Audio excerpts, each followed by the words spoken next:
Welcome to the TopRank Marketing Digital Marketing News Roundup. I'm Tiffany Allen. And I'm Joshua Knight, and please like, share, and comment if you agree.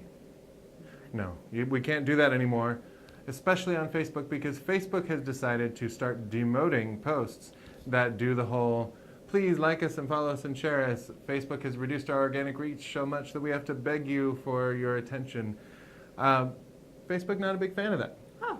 So they're saying in order to promote more genuine engagement on posts, and not at all as a cynical attempt to get people to pay more for reach to the people who already followed them, not that we're bitter, they are training a machine learning algorithm on hundreds of thousands of posts to identify the posts that are kind of begging for likes and comments and reshares. And they're going to demote those posts in the news feed. And if people happen to see that and then share based on that, they're going to demote that share too. Oh. So kind of begging for likes and everything is going to have the opposite effect that we want it to have. I think the only way around this is, well, one, you pay to reach your audience. That's just kind of the reality of Facebook. But also give awesome content that inspires people to share without you even asking. Like videos of mini pigs playing with puppies, for example. Or perhaps of two very smart and attractive marketers sharing marketing news.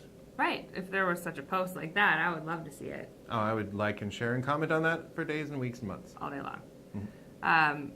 Did you know? Here's my segue. Ready?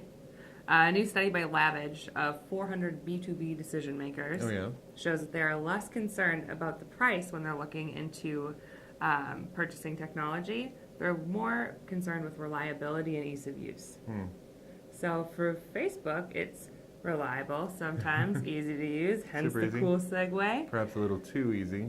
But there are also some important differences with company size too. So for example, reliability is tops among larger firms and smaller firms. The middle companies use, like, ease of use is really more important to them. So for a company that's got, not a ton of people and not just a little bit of people, it's more important that something is easy for them to use, probably from just an onboarding standpoint, because resources and all of that stuff.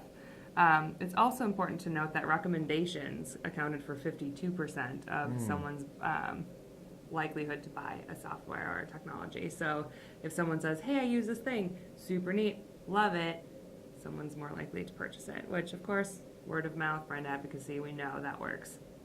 I mean, that just comes down to, you never want to compete on price, especially in marketing. It just makes you a commodity, and somebody can always undercut your price, but they can't undercut your customer recommendations, even if the customers are not allowed to like or share them. I mean, they can. Right. But we're thinking about trust, though, for my segue. One of these days, I'm just going to ride out of here on a Segway. Don't. I'll wear the helmet and everything. It'll be great.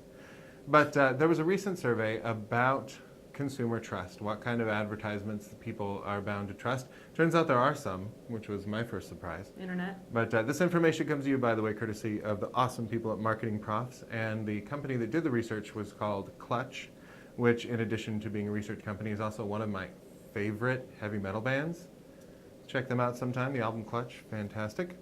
Anyway, probably not affiliated with one another, but they surveyed 1,030 people, which oddly specific, but that's okay, across demographics to see what they trust most. So at the very top are traditional media outlets like TV and broadcast, 58% said print, 45% said radios, and podcast they put in there, so podcast ads as well. Now, dropping below that 50% mark further, online ads were 41%, and then social media was at the rock bottom with 38% of people saying they trust the things they see on social media. Why would they think that, do you suppose? I don't understand. I don't know. So there is that trust gap for new media, but I thought it was kind of interesting. If you look at the demographic breakout of this research, if we were talking about baby boomers, they were the ones who said they trusted online media about 27%, while millennials said 51%. So it depends on how old your audience is, what they're going to be used to. If they're frightened and confused by the Facebook and the Snap and Chat and the Instagram, then they're probably not going to trust it as much. What I thought was super interesting, though, is millennials trust ads more than baby boomers in every single category. Interesting. I kind of like to think that that's because marketing has changed. Like when baby boomers were coming up in the world, it was cigarettes are great for your baby. Feed your dog whiskey and opium, and all of these things turned out to be not super true. Like dogs prefer vodka. They really actually. do.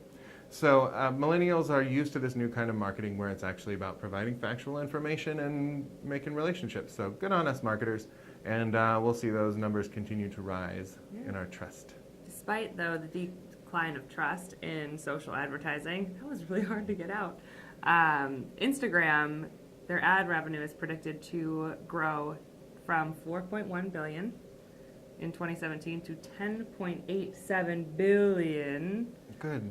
No, Nice. in 2019. So, like, we're skipping a year here. A little bit of a projection. 30% of all social media users in the world will be on Instagram in the next 4 years. So it's the same prediction. A quarter increase of the 593.7 million users it boasted in 2017. So there are more Instagram users than there are people in America. I guess so, which makes sense because of the internet. That's a lot of grammars. A lot of grammars. I have, I think, 2 accounts on Instagram, neither of which I use. So if you're typical, then that means there are only like 258 million people. Yeah, but like, there's probably at least one photo on each of those of me being like, how does Instagram work? So look for those. If you find them, I'm sorry. If you don't, you're welcome. We're not going to ask you to like, comment, or share them because it wouldn't work. Please don't share it. Keep it for yourself. Have something nice for the holidays. Oh, that's right. Speaking of the holidays, this is going to be my last recording, at least, for the year. So thank you so much to every single person that watched one of these videos and even liked or shared it without us telling you to. And I will look forward to making you go at your desk all next year. Now we'll maybe be back next week. Who knows? It's the holidays. But otherwise, stay tuned for more digital marketing news. There's always news on the blog, or you can follow me and my adventures at Tiffany_Allen or TopRank at TopRank. Yep, and halls will be decked and bells will be jingled at Nitewrites on Twitter. That's NITEWRITES. And we'll be back later. Thanks for tuning in, and to all, a good night. Bye-bye.